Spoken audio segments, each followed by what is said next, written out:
دوچرخه یکی از دوستانمون رو گرفتیم و این مسیر رو دارم میرم.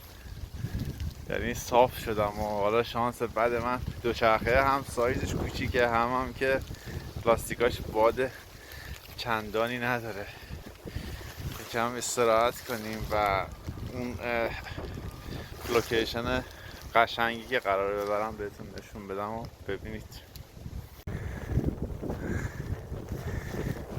خب توی پارک فارکیلک ویل هستم و عجیب غریب ترین آسانسور دنیا.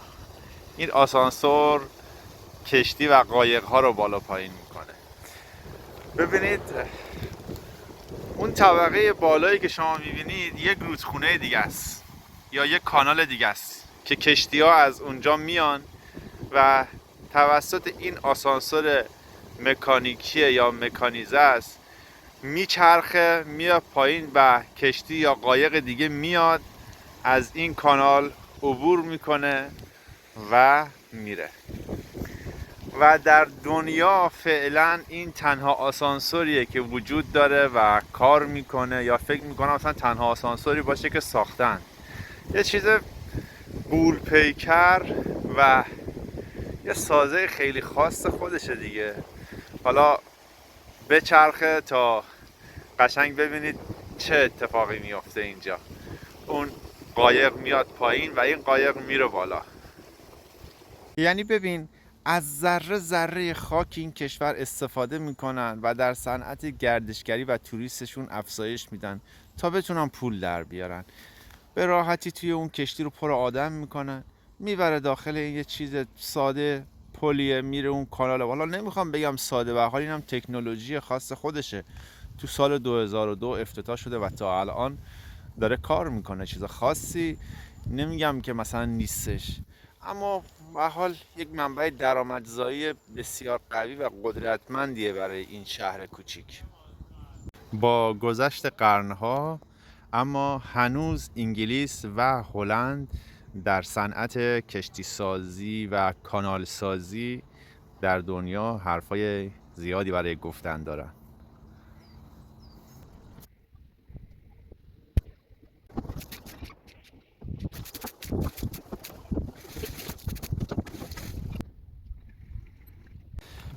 حالا بیاین بهتون یه چیز خیلی جالب در مورد کانال های بریتانیا بگم.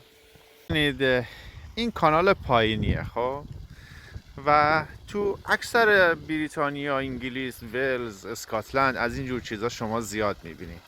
خب با خودت میگی که اون کشتی از اونجا میاد، این چجوری از اینجا با این ارتفاع میاد پایین؟ بیا جبت نشون بدم. ببینید الان یه کشتی از اونجا اومد پایین. من در حال فیلم گرفتن بودم. اومد داخل این کانال وایساد، این دریچه رو باز کردن، آب رفت نشست پایین، فروکش کرد به قول معروف، از اینجا راحت عبور کرد رفت توی این کانال دیگه. بعد دوباره اومدن دریچه ها رو بستن، آب دوباره اینجا جمع شد به همین راحتی. اینم نمای بالای پر که از اینجا میره. ساره در کسری از ثانیه فقط نگاه کن هوا به چه تبدیل میشه. و بالاخره این دم و تشکیلات دوچرخه های یه جایی به درد ما خورد. راحت تونستم لاستیکای اینو باد کنم و راحت الان دیگه قشنگ بگازم.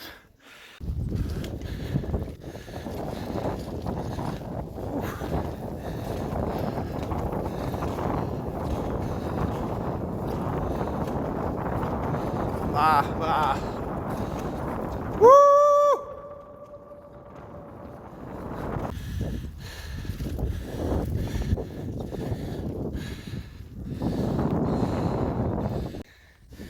اینجا دیگه قشنگ سیستم بالا پایین این کانال ها رو بهتون نشون میدم. یه کشتی خوشبختانه داره میاد و از اینجا نشون بدیم که چجوری این دروازه ها باز میشه و این کشتی خوشگل از اینجا میاد پایین. کشتی رو به اون گاردها یا حفاظا میبندن که کشتی یه وقت بازی نکنه. فکر میکنم یه 20 متری باشه. آها نگاه کنید، آب اینجا داره کم میشه.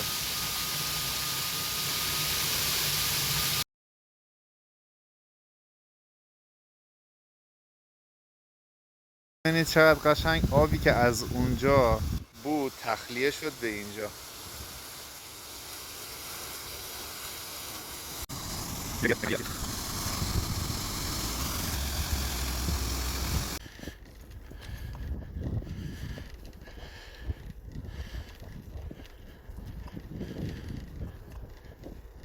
جاتون سبز، جاتون خالی. خیلی زیباست، واقعا اسکاتلند خیلی زیباست.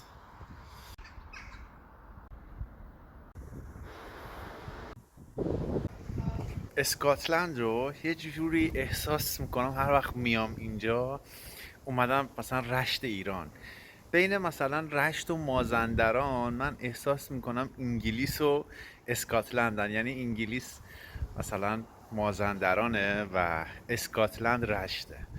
واقعا یه چیز دیگه است. اصلا اسکاتلند یه وایب دیگه به من یکی میده واقعا.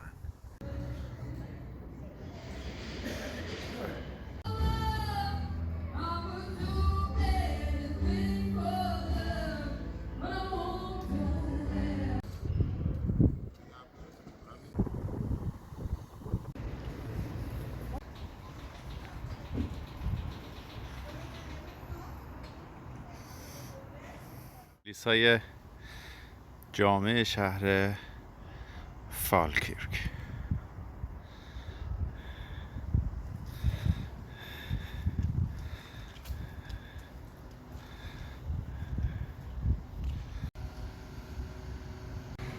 آب و هوا و آسمون عجیب غریب اسکاتلند رو هم که نگم براتون.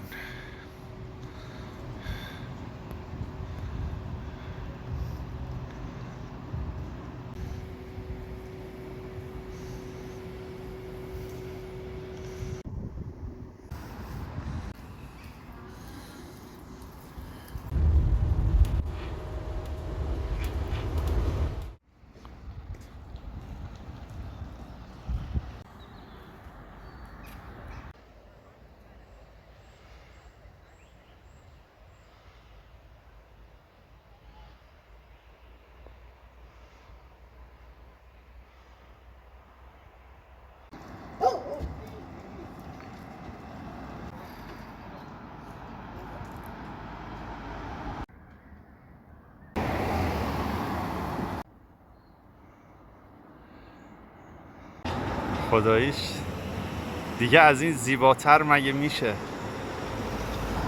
روستای زیبای کلندر.